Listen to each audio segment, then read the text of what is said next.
kejahatan dengan menggunakan teknologi informasi, kejahatan yang sebenarnya konvensional, yaitu penipuan.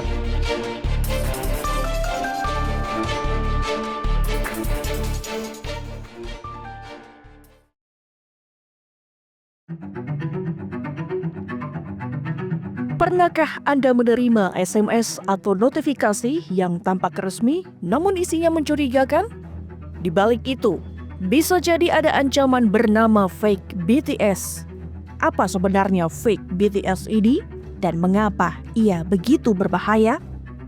Di tengah pesatnya perkembangan teknologi komunikasi, muncul ancaman cyber baru yang kian meresahkan, yaitu perangkat fake BTS. Dikenal juga sebagai Base Transceiver Station palsu atau Stingray, dan alat ini bukanlah sekedar istilah teknis asing.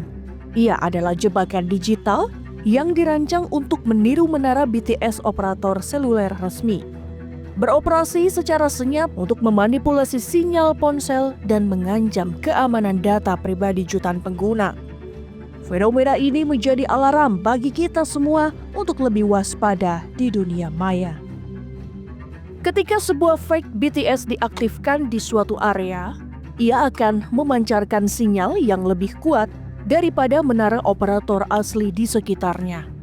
Ponsel-ponsel yang berada dalam jangkauan perangkat ini secara otomatis akan terhubung ke fake BTS tersebut, mengira bahwa itu adalah jaringan seluler yang valid dan aman.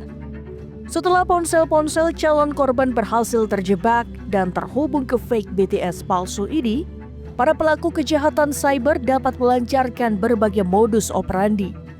Salah satu fungsi utama perangkat ini adalah untuk menangkap sinyal dan informasi dari ponsel yang terhubung, termasuk kemampuan untuk menyadap komunikasi, melacak lokasi, atau bahkan mencuri identitas digital pengguna yang lengah dalam radius operasinya. Namun bahaya fake BTS tidak berhenti pada penyadapan.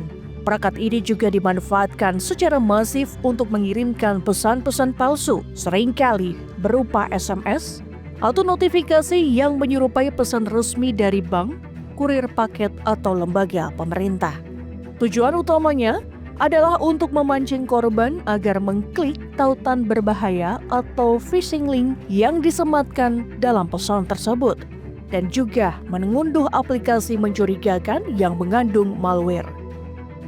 Begitu korban terpancing dan mengklik tautan atau menginstal aplikasi palsu, disinilah data pribadi mereka dalam bahaya besar. Para pelaku dapat dengan mudah mengambil informasi sensitif seperti username, password, nomor rekening bank, kode OTP atau one-time password, serta data identitas lainnya. Informasi ini kemudian digunakan untuk menguras rekening bank, menyalahgunakan identitas, atau melakukan tindakan kriminal lainnya yang merugikan korban secara finansial maupun reputasi. Peristiwa ini bisa didefinisikan terjadi dari dua jenis peristiwa. Yang pertama adalah kejahatan dengan menggunakan teknologi informasi, kemudian yang kedua adalah kejahatan yang sebenarnya konvensional, yaitu penipuan. Untuk kejahatan yang melibatkan teknologi informasi, kita akan melakukan research, kemudian kejahatan yang menggunakan dengan modus operandi penipuan yang bisa dihimbau dari Badan Cyber dan Sandi Negara, ini adalah imbauan-imbauan yang klasik seperti think before click atau too good to be true. Jadi kepada para masyarakat, terutama pada saat libur Hari Raya Idul Fitri ini, mungkin banyak promo-promo yang dikirimkan baik melalui WhatsApp maupun melalui SMS, dilihat dengan jelas apakah pengirimnya itu valid. Dan modus ini cukup canggih karena dia bisa melakukan masking sehingga korbannya tidak menyadari bahwa itu tidak valid.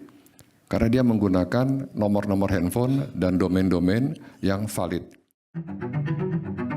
Indonesia menjadi target bagi sindikat penipuan online dengan modus fake BTS karena beberapa faktor krusial. Pertama, populasi Indonesia yang sangat besar dan tingkat penetrasi smartphone yang tinggi menyediakan basis korban potensial yang luas.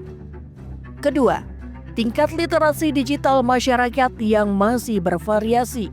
Banyak yang belum sepenuhnya memahami risiko dan modus operandi kejahatan cyber sehingga mudah terjebak. Dan ketiga, ketergantungan yang tinggi pada smartphone untuk berbagai aktivitas mulai dari komunikasi, transaksi, perbankan, hingga hiburan. Menjadikan perangkat ini sebagai gerbang utama bagi para penipu untuk mengakses data pribadi korban. Bahwa dalam kejahatan cyber terlalu bicara dua, kelalaian dan kelihayan. Kalau tadi dibilang konvensional berarti itu kelalaian. Artinya kita tidak aware, kita tidak memverifikasi, tidak mengklarifikasi sebetulnya ini situsnya situs perbankan atau bukan, linknya link perbankan atau bukan. Itu yang disebut sebagai kelalaian. Kalau bicara kelihayan berarti bicara teknologinya tadi yang disampaikan oleh Pak Wakab SSN. Teknologinya yang dilakukan compromise atau illegal akses. Masuk melalui sistem teknologinya yang itu secara ilegal. Jadi dua hal ini menjadi penting kalau kita bicara kejahatan cyber. Apakah itu kelalaian karena korbannya pemilik data ini atau pemilik atau nasabahnya atau kelihayan daripada pelaku.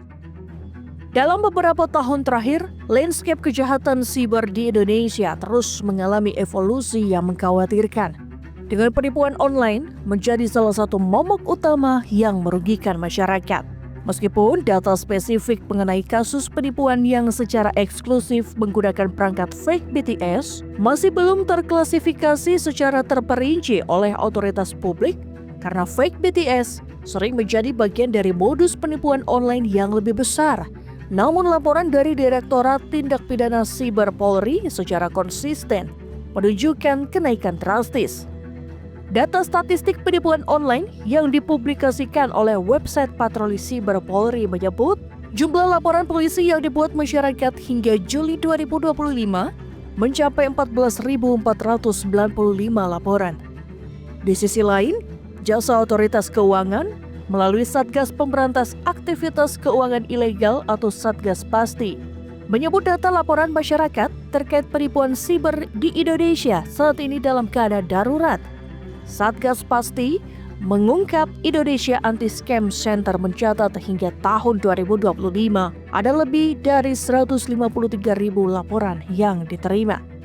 Kami informasikan kepada Bapak Ibu masyarakat bahwa saat ini jumlah penipuan siber di Indonesia semakin meningkat. Sebagaimana data dari Indonesia Anti-Scam Center saat ini sudah lebih dari 153.000 laporan diterima.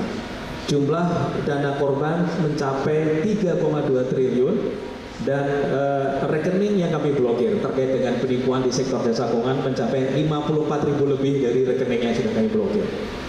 Rata-rata per hari terdapat 718 laporan ke Indonesia Anti-Scam Center dan ini jumlahnya lebih 2 kali mungkin sampai 3 kali dibandingkan dengan laporan ada di negara lain. Jadi ini Indonesia saat ini sedang dalam tahapan sangat bahaya dengan terhadap penipuan-penipuan yang terjadi. Pihak kepolisian seringkali mengungkap sindikat-sindikat besar yang memanfaatkan teknologi fake BTS ini, di mana korban kehilangan data pribadi sensitif seperti OTP dan password aplikasi perbankan, menyebabkan kerugian miliaran rupiah setiap tahunnya. Kerugian yang ditimbulkan oleh kejahatan ini tidak hanya bersifat finansial, tetapi juga merusak kepercayaan publik terhadap layanan digital dan institusi resmi. Dari tahun ke tahun, jumlah korban terus bertambah, mulai dari individu, UMKM, hingga entitas korporat yang mengindikasikan bahwa modus ini telah menjadi ancaman serius bagi stabilitas ekonomi dan keamanan siber nasional. Oleh karena itu, meskipun data akurat terpilah spesifik untuk fake BTS mungkin belum tersedia secara real time dan granular di laporan tahunan, eskalasi penipuan online dengan ciri-ciri penggunaan teknologi seperti fake BTS adalah realitas yang tidak dapat dipungkiri. Tren ini menuntut upaya kolektif dari Polri, Otoritas Jasa Keuangan, operator telekomunikasi, perbankan, dan masyarakat untuk meningkatkan kewaspadaan literasi digital serta kolaborasi dalam memerangi kejahatan siber yang terus berinovasi.